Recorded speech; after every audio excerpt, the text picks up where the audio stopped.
And I'm very pleased to announce that Paul Duddridge, host of the Politics People podcast, joins me in the studio today. So you're not AI? I'm not AI, I actually exist. You exist, you are real. My family are bereft, but I do exist. But yes, I'm here because this is the mothership. This is the centre of Western politics at this point. So what's going on with Trump then? Because what are the top things happening now? Trump has come back.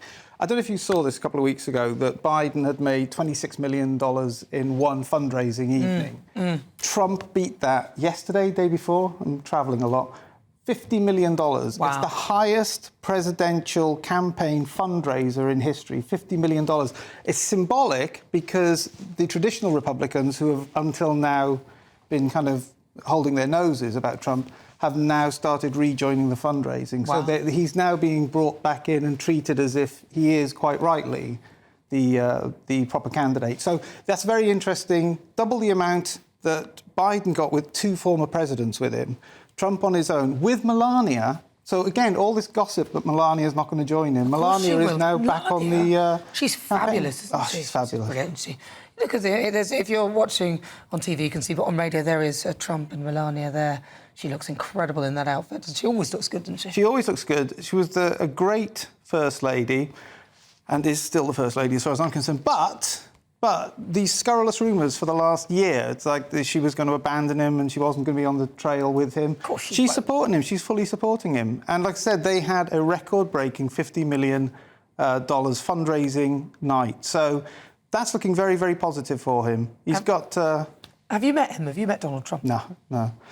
It's going to happen. It is going to happen. I have to. I've been plugging away to get an interview with him. Because I still don't think he's been interviewed completely correctly. You don't think? Oh, I think he's great, though, in interviews, and he's totally in control of it all. He's no fool, is he? He's no fool. No, I just want him treated like a historical figure. I think he is the greatest president in American history, but I don't think he gets the credit for having defined the political landscape. I think he will do now. He's kind of a little bit like Nigel Farage in some respects, where people don't acknowledge. Like, I often hear people say, yeah, but you've never been voted as an MP, and I'm like... You've done more not been voted as an MP than any MP has ever done. Extraordinary. So the fact that you're able to, manoeuvre and change the landscape without actually being an MP goes to show just how powerful Nigel Farage has become. What about Dwayne "The Rock" Johnson, though? What's going on there? So Dwayne "The Rock" Johnson.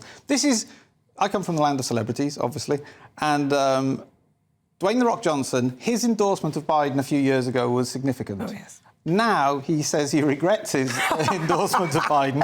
He won't. Now, the thing is, he won't come out and endorse Trump, but if he's not endorsing Biden, he's endorsing Trump, let's face it. So they put a lot of store by celebrity endorsements. He could have just kept his mouth shut, but he's actually gone on the front foot and said, I regret.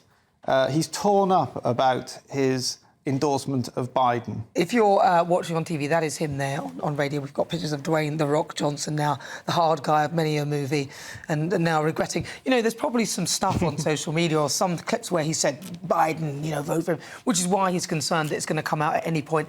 People keep talking about Joe Biden and Israel as though he's actually making decisions. I am no fool to look at that. He's not making any decisions at all. I don't even think he knows what day it is. He's not making any decisions at all. The gossip from the White House is that he really is just the front. He's not even a very good front man, but he is just the front man, and they're just trying to keep him going.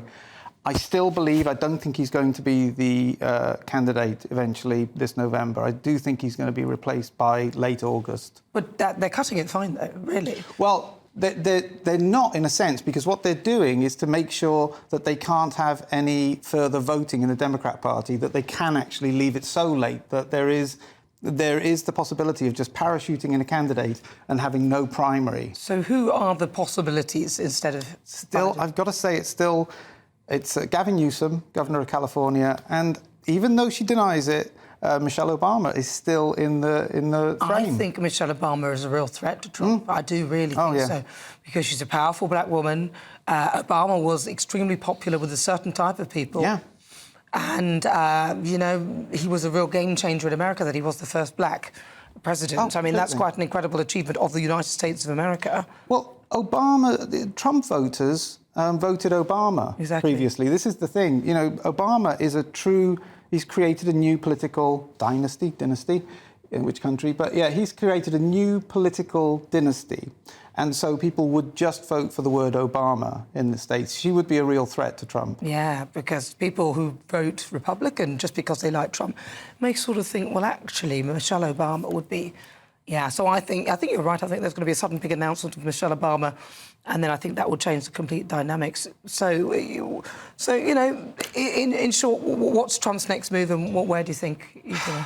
What's the next thing on the radar for him? Well, he's got a criminal case. He's the first US president, former US president to be involved as a criminal in a criminal case. And that starts next week in the so-called hush money Stormy Daniels case in New York. Oh, that's still rolling around, isn't it? Oh, well, that just begins next week. I think the 15th. He's going to be I mean, it's disgraceful what's happened. And again, just to be really, really boring and be real train spotter about this, what he's been accused of, Hillary Clinton's campaign was accused of the same thing and paid a fine. So was Obama's, but they were both treated as misdemeanors. This has been treated as a criminal case, which is, again, unprecedented and lawfare that we talk about every week. It's lawfare. Well, they're trying to make him bankrupt, aren't they, before the actual thing? Yes. Do they have any chance of succeeding? No, he's just made $5 billion last week by floating. Like I said, he comes up with a Twitter rip-off and then floats it as a company and gets $5 million from it. $5 billion. $5 billion. So, no, they can't touch him now financially. They can't touch him. Listen, Port Adrian, it's really good to see you in person.